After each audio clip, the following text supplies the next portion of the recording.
एक अलग तरह की राजनीति करने का दावा कर राजनीति के मैदान में उतरे अरविंद केजरीवाल अब थके हुए से नजर आ रहे हैं।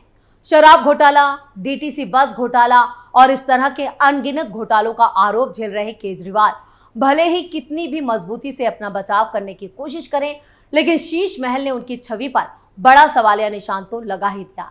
जेल से बाहर निकलकर मुख्यमंत्री पद से इस्तीफा देने के बाद अरविंद केजरीवाल भले ही लाख तर्क दें, लेकिन भारतीय राजनीति की इस खासियत और इतिहास को भी वो बखूबी समझते हैं और जानते भी हैं। केजरीवाल को यह एहसास है कि आज की तारीख में वो मुख्यमंत्री नहीं है। मौजूदा दिल्ली की मुख्यमंत्री आतिशी भले ही सार्वजनिक रूप से ये कहती रहे कि केजरीवाल को फिर से मुख्यमंत्री बनाने के लिए वो ये विधानसभा चुनाव जीतना चाहती हैं, लेकिन आम आदमी पार्टी की सुप्रीमो को इस बात का एहसास है कि अगर उनकी पार्टी जीत भी गई तो भी एक महिला को हटाकर मुख्यमंत्री बनना उनके लिए आसान नहीं होगा। दिल्ली में सीएम केजरीवाल का हारना तय माना जा रहा है, तो कैसे अपने ही जाल में फंस गए कट्टर ईमानदार केजरीवाल, विस्तार से आपको बताएंगे अपनी इस स्टोरी में। नमस्कार, आप सभी का बहुत बहुत स्वागत है और मैं हूं आपके साथ परवीन शेख।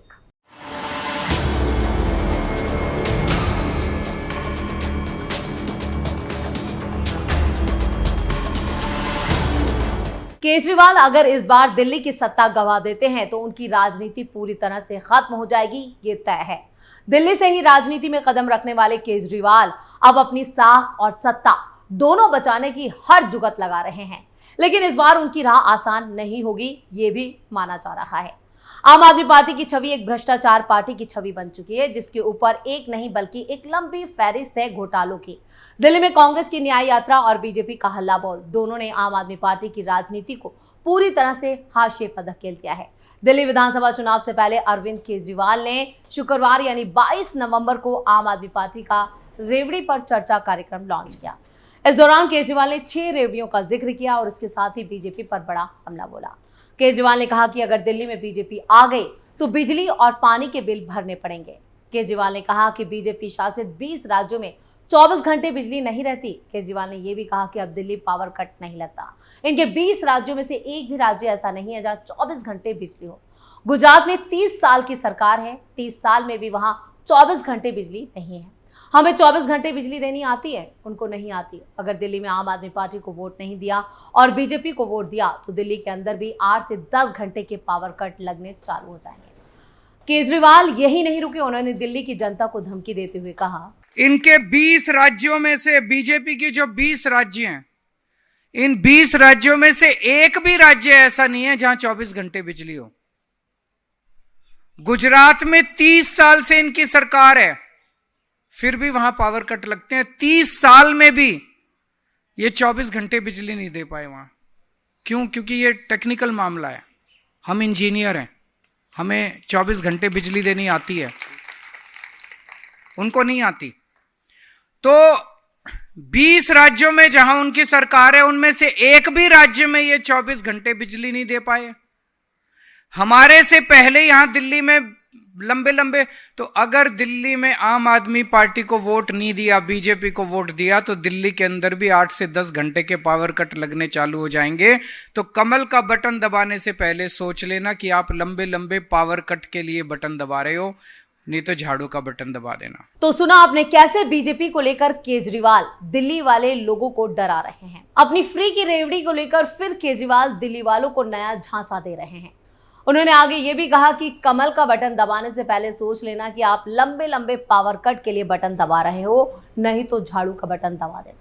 केजरीवाल की राजस्थान में कितने घंटे के पावर कट लगते हैं ये पता है। दिल्ली और पंजाब 2 ऐसे ही राज्य हैं जहां पूरे देश के अंदर जहां आम आदमी पार्टी की सरकार है और जहां बिजली फ्री है। मुश्किल से 10 साल भी नहीं हुए सरकार बने, हमने दिल्ली में 24 घंटे बिजली फ्री कर दी। उन्होंने कहा कि उत्तर प्रदेश में फोन करके देख लो कितने हजार रुपए के महीने का बिल आता है। शायद वो यहाँ पर ये बताना भूल गए कि उन्होंने दिल्ली वालों को जो दम घोटू एक वातावरण दिया है, जो दिल्ली को एक गैस चैम्बर बना दिया है, उसका जिक्र शायद उन्हें करना चाहिए था कि यहाँ पर बच्चे से लेकर बूढ़े तक सांसों के लिए तरस रहे हैं। उनकी सांसें जिस तरह से घुट रही हैं, उसका जिक्र करना केजरीवाल भूल गए। केजरीवाल ने आगे कहा कि अगर दिल्ली के अंदर आपने बीजेपी को वोट दे दिया तो आपके कई हजार रुपए के फिर से हर महीने बिल आने चालू हो जाएंगे। तो अगर फ्री बिजली चाहिए, सस्ती बिजली चाहिए, 24 घंटे बिजली चाहिए, ये फ्री की रेवड़ी सिर्फ आम आदमी पार्टी की सरकार दे सकती है। रेवड़ी पर चर्चा कार्यक्रम के दौरान केजरीवाल ने दिल्ली में फ्री बिजली, नो पावर कट की बात कही। साथ ही कहा कि दिल्ली में 20,000 लीटर पानी मुफ्त दे रहे हैं और इस दौरान केजरीवाल ने 6 रेवड़ियों का जिक्र भी कर दिया। चलिए वो 6 रेवड़ियां क्या हैं वो भी हम आपको जल्दी से बता देते हैं। केजरीवाल की 6 रेवड़ी। पहली रेवड़ी फ्री बिजली, नो पावर कट। दूसरी रेवड़ी 20,000 लीटर पानी मुफ्त। तीसरी रेवड़ी मुफ्त और शानदार शिक्षा। चौथी रेवड़ी शानदार मोहल्ला क्लिनिक। पांचवी रेवड़ी महिलाओं को मुफ्त बस यात्रा। छठी रेवड़ी बुजुर्गों की फ्री तीर्थ यात्रा। अब इन 6 रेवड़ियां जो केजरीवाल जिक्र कर रहे थे, इन रेवड़ियों को भी असलियत जो है वो हम आपको बता देते हैं कि जो 6 रेवड़ियों का जिक्र कर रहे हैं केजरीवाल, बिजली फ्री जरूर दे रहे हैं लेकिन सबको नहीं मिल रही है, वो कुछ लोगों को मिल रही है। उसमें भी कई पाबंदियां, नियम और शर्त हैं और यहाँ पर बिजली का बिल वह बदसूर आ रहा है। कई बात पावर कट की तो उसके लिए भी कई करोड़ों का कर्ज दिल्ली पर चढ़ चुका है जिसकी वो दुहाई दे रहे हैं। इसके साथ मोहल्ला क्लिनिक में 90% जो मोहल्ला क्लिनिक हैं वो हमेशा बंद रहते हैं, जांच भी मुफ्त नहीं होती है। और रही बात सरकारी स्कूलों की शिक्षा व्यवस्था की, वो भी बहुत अच्छे नहीं है। जब से मनीष सिसोदिया दिल्ली जेल से बाहर आए हैं उसके बाद उन्होंने देखना जरूर शुरू किया, लेकिन उसके बाद से स्कूलों की हालत बद से बदतर हो चुकी है।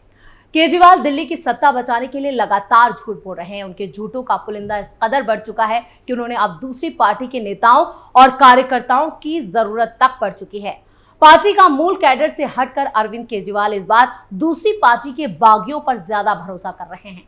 असुरक्षा की भावना ने उन्हें इस तरह से घेर लिया है कि इस बार वो पार्टी के विधायक दल में भी पूरी तरह से केजरीवाल को नेता मानने वालों को ही जिता कर लाना चाहते हैं। यह भी ध्यान रखना बहुत जरूरी है कि पार्टी की सुप्रीमो होने और पार्टी पर मजबूत पकड़ होने के बावजूद केजरीवाल जेल में रहने के दौरान तमाम नियमों को धता बताते हुए अपनी पत्नी सुनीता केजरीवाल से आदेश तो भिजवाते रहे, लेकिन बगावत के डर से अपनी पत्नी को दिल्ली का मुख्यमंत्री बनाने की हिम्मत नहीं कर पाए थे। दिल्ली विधानसभा चुनाव को लेकर आम आदमी पार्टी ने 21 नवंबर को जारी किए गए 11 उम्मीदवारों की लिस्ट में ये जो भावना थी वो साफ साफ नजर आती है कि केजरीवाल ने किराड़ी विधानसभा सीट से अपने मौजूदा विधायक ऋतुराज झा का टिकट काटकर हाल ही में बीजेपी से आए इलाके के पूर्व विधायक अनिल झा को उम्मीदवार बनाया।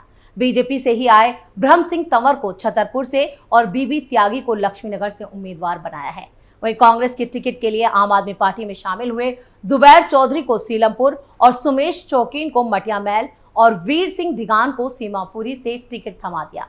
कांग्रेस से विधायक रह चुके वीर सिंह दिगान को टिकट देते वक्त केजरीवाल शायद ये भी भूल गए कि आंदोलन के शुरुआती दौर में उनकी साथी रह चुकी और 2005 से उनके हर संघर्ष में साथ देने वाली स्वर्गीय संतोष कोहली ने इनके खिलाफ लंबा संघर्ष यानी लंबी लड़ाई लड़ी थी। यानी आम आदमी पार्टी ने अपनी 11 उम्मीदवारों की पहली लिस्ट में बीजेपी और कांग्रेस से आने वाले 6 नेताओं को टिकट थमाकर ये बता दिया कि इस बार अरविंद केजरीवाल को आम आदमी पार्टी के कैडर की और बीजेपी और कांग्रेस के बागियों पर ज्यादा भरोसा है। आपको 59 उम्मीदवारों के नामों का ऐलान अभी करना है और यह माना जा रहा है कि आने वाली लिस्ट में भी यही ट्रेंड जारी रहेगा। यानी केजरीवाल को अपनी पार्टी के नेताओं और कार्यकर्ताओं पर अब कतई भरोसा नहीं है। केजरीवाल ने दिल्ली में शुरू किया खेल, अपनी पहली चाल में फंसे पूर्व सीएम। दिल्ली विधानसभा चुनाव को लेकर सियासी पारा चढ़ने लगा है। आम आदमी पार्टी के संयोजक अरविंद केजरीवाल ने दिल्ली विधानसभा चुनाव के लिए 11 कैंडिडेट का ऐलान कर दिया, लेकिन वो अपनी पहली ही चाल में बुरी तरह से फंस गए क्योंकि बीजेपी ने उनके 2 उम्मीदवारों को लेकर गंभीर सवाल उठा दिए।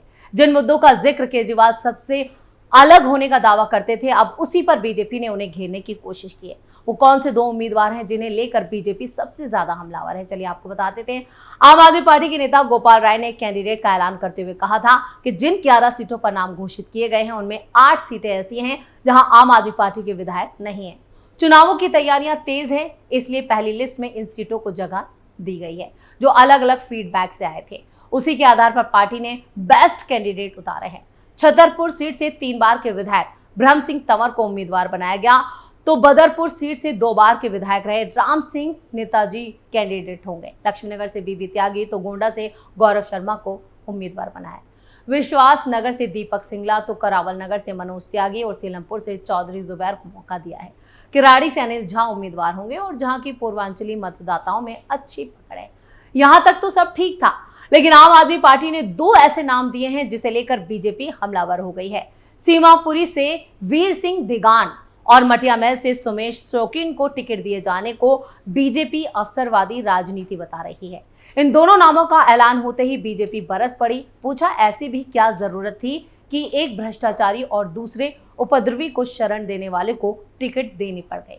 बीजेपी नेता कपिल मिश्रा ने कहा, सीमापुरी से जिस वीर सिंह धिगान को टिकट दिया गया है उसके खिलाफ लड़ते लड़ते आपके बहादुर नेता संतोष कोहली की मौत हो गई। आज उसी आदमी को केजरीवाल ने टिकट दिया। संतोष कोहली उसकी साथी के भ्रष्टाचार के खिलाफ लड़ रही थी, आखिर एक दिन एक्सीडेंट में उसकी मौत हो गई। दूसरा सवाल कपिल मिश्रा ने सुमेश शौकीन को लेकर उठाया। कपिल मिश्रा ने कहा, एक व्यक्ति जिस पर आरोप है कि आईबी ऑफिसर अंकित शर्मा की हत्या करके जब ताहिर हुसैन भागा तो इस व्यक्ति ने ताहिर हुसैन को अपने घर में छिपाया। अब ऐसे व्यक्ति को भी टिकट दी गई है। दिल्ली बीजेपी अध्यक्ष वीरेंद्र सचदेवा ने इसे केजरीवाल की घबराहट बताया है। कहा, एक भी मंत्री को टिकट नहीं दिया, सीनियर विधायकों को टिकट नहीं दिया। हार की बौखलाहट उसके चेहरे पर साफ दिख रही है। वैसे बीजेपी के साथ साथ दिल्ली में इस बार कांग्रेस भी केजरीवाल को हल्के में लेने की बात नहीं कर रही है, इसलिए अभी से दूसरी पार्टियों में सेंध लगाने की तैयारी कर रही है, जिसके लिए केजरीवाल जमकर पैसा बाहर है।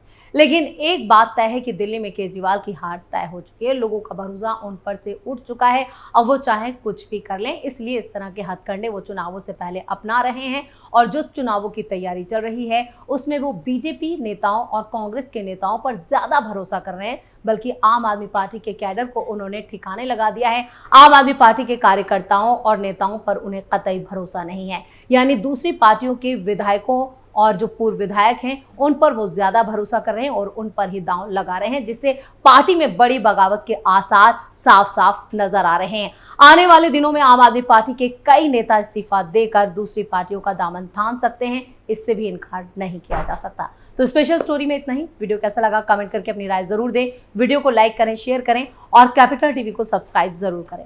नमस्कार।